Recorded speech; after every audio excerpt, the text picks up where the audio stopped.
Hey everybody, it's Matt from Junior Horror Movies, and welcome to another Top 10 Tuesday. This week, I was a little behind, so I am doing my Top 10 Killer Rat Flicks. Guys, check out Mood 616's Top 10. He did a Killer Rat Flick last week. This man's, I think he has every single Killer Rat film to man. I know I'm missing several of them. I know I don't own the original Willard and the original Ben, but thank God I think Scream Factory is putting them out, so I'll be definitely grabbing them in a heartbeat. And there's a bunch of other ones I'm missing, but Moods I think owns them all. I don't think he has them all. He has every single rat flick out there, but I gotta go through and start picking up some more killer rat films. So without further ado, here's my top 10 of killer rat flicks that I own in my collection. Now, number 10 is called The Piper. This is a, I want to say, South Korean film. Pretty much what it is this man and his son are on their way to Seoul, Korea, and because his son is sick, so they're trying to figure out how to get to this doctor. Well, kind of find out the map that they're given. Some American guy wrote like he's an asshole, and so they're just tracking through the woods, and they come across this small little town, and this small town has a rat problem. Well, this guy is actually he's a piper. He can play the flute right. He dones the service of driving the rats away, and he does. He helps the town out big time, reestablishing other buildings, helping out the ladies, helping everybody else out, being very nice. Well, for his payment, he was going to get a mule and some money to get to Seoul. Well, the town decides to say, no, fuck you, we're keeping everything, and pretty much go against him in a bad way. I don't want to say it because it was pretty cool. And of course, he is pissed off and he decides to use his piping skills to bring the rats back, and they start attacking the town members. Very slow film, but I actually liked it. Don't let this cover fool you, because he's an entertainer. He's a kid's entertainer. That's why he wears the makeup and the nose. But The Piper, it's based off the Pied Piper legend. Pretty cool flick. I highly recommend it. That's a slow burn. All right, number 9 is Hood Rat, also known as Terra. This is pretty much Ben in the Hood. Pretty much this lonely man who's got lives in a rundown facility. Got some friends that live there. He befriends this little white rat, and of course he gets his revenge on some of the crack dealers, some of the other degenerates in the facility, because they killed his friend. They locked him out. Pretty bad stuff done to him. So he gets a nice, cool revenge flick going. Yes, it has Ice-T in it and Isaiah Washington. It's a pretty cool flick, guys. I highly recommend checking out Hood Rat. Pretty cool rats in the hood. All right, number 8 is the remake of Willard. Crispin Glover, I thought, did an excellent job playing this role. I liked the film. I liked how it went. Everything was just a little different, but done well. Again, I can't wait for the original to come out. Then I can do a comparison of the two. I haven't seen Willard in a long time. Right now, the only way you can get it is either through VHS or bootleg. But Willard with Crispin Glover, I think it was a fine remake. If you've never seen it, highly recommend checking it out. Number 7. This is a cheesy one. No pun intended. And that is Nezula, the rat monster. This is another, I think it's Japanese. It's a Tokyo Shock film.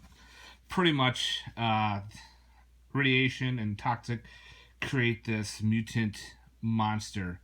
And of course, this crew has to go into this facility because people are dying and getting sick. And there's a cure in there. And of course, this giant monster is in there. And this monster looks like a reject from the Mighty Morphin Power Rangers. It just does. I was waiting for a fight scene where they come out battling this creature. But it was fun. I liked how the suit actually looked. Good body count. Fun. It's a fun Tokyo Shock flick, guys. Nezula, the rat monster. check it out. All right, number 6. This one I go to a lot. This one's a lot of fun, and that is Gnaw, Food of the Gods Part 2. This one takes place in a college facility, like a university. They find some of the food and they start injecting it in tomatoes and whatnot to grow large crops. Kind of find out the rats nearby start ingesting the tomatoes, and they start getting really big, and they start getting real hungry, and they start tearing apart college people. People outside playing basketball, guy peeing on the side, some other weird shit. You do feel sorry for the white rat in this film. I like how they did that, but I felt sorry for it. But again, a lot of good bloody counts. It's a cool pool scene where they're inducting this new pool, and of course that's like the main stage for the giant rat attack. Awesome flick. Love Gnaw, Food of the Gods Part 2. Cool sequel. Number 5 is Mulberry Street. This is from the After Dark Horror Fest. I think this is the second season. And with Mulberry Street is a kind of another infection film where these rats are infecting people, and this disease is turning people into rat-like humanoids. And these rat-like humanoids are going around town, and I think it's in Manhattan, just tearing people apart and eating them. It's not a zombie film. They say a zombie film that breaks whatever. It is not.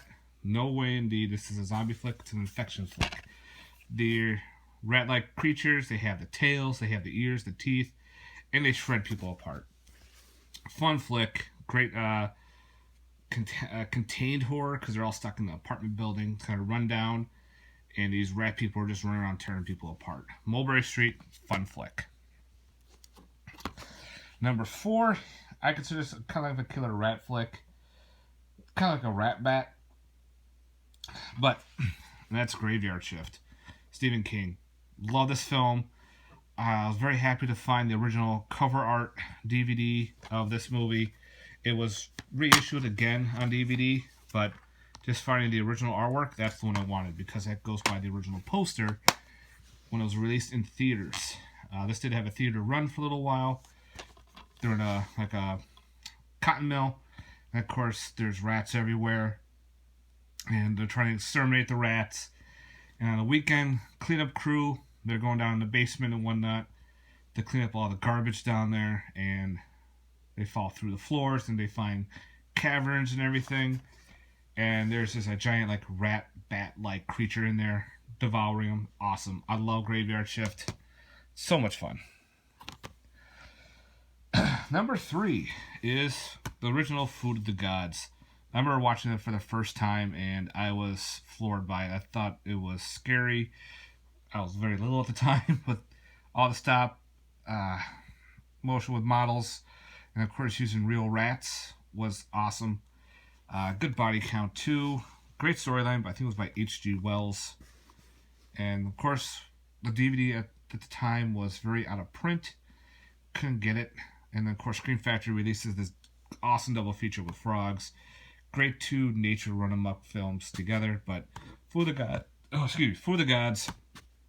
I just like how they did it. How this substances come up from the ground. The animals ingest it. They get really big. They get hungry. They attack people. They eat people. Yeah. Now these people have to survive. Awesome. All right. Number 2. This one is from, I forgot what year this is, but this is a Italian from Bruno Mattei, and that is Rats, Night of Terror. You can get this on a Blu-ray double feature with, I think, City of the Dead or some other zombie film. Also, you can get it on a DVD, Blue Underground. This happens to be the old Anchor Bay version, which I was very happy to find. Great post-apocalyptic / killer rat film. It's insane how they use all these rats to go after people, and how everything was done. It's a fun Italian flick. If you're into Italian creature features or nature animux, Rats Night of Terror, highly recommend it. Again, if you don't get into Blu-rays, go at the double feature. I'm just very happy to get the old Anchor Bay. And my number one of killer rat flicks. I never saw this when it first came out, and Scream Factory put out. So I saw it for the very first time and I loved it. That is Deadly Eyes. I don't think this even had a release at the time. I think it was just like a VHS. So it's one of those where Scream Factory put out a film that never had a DVD, so it bypassed everything. Wow. Killer rats everywhere. They even used dachshunds to dress them up as giant rats to go after people. This body count is pretty high. There is deaths from all ages. Little kids all the way up to adults. The subway scene was fantastic where they're building the subway and they decide to send people through on the subway system. Oh, there's a cool scene in the movie theater where people are getting attacked by giant rats. This movie is a lot of fun. Again, dachshunds were used, so they were used big rats because the rats got big because there was I think a corn feed that was out in this one silo and they were supposed to destroy it. And they never did. And of course, the rats got into this feed and they started to get bigger and hungrier. Yep, that's what goes. So yeah, Deadly Eyes, awesome flick. Alright guys, that is my list of top 10 killer rat flicks in my collection. I know I'm missing Unknown Origin and some other films as well, but sooner or later I'll pick them up. I need to get more rat films. They're fun. Now, back to my Christmas wrapping. Okay guys, have yourself a good night. Peace.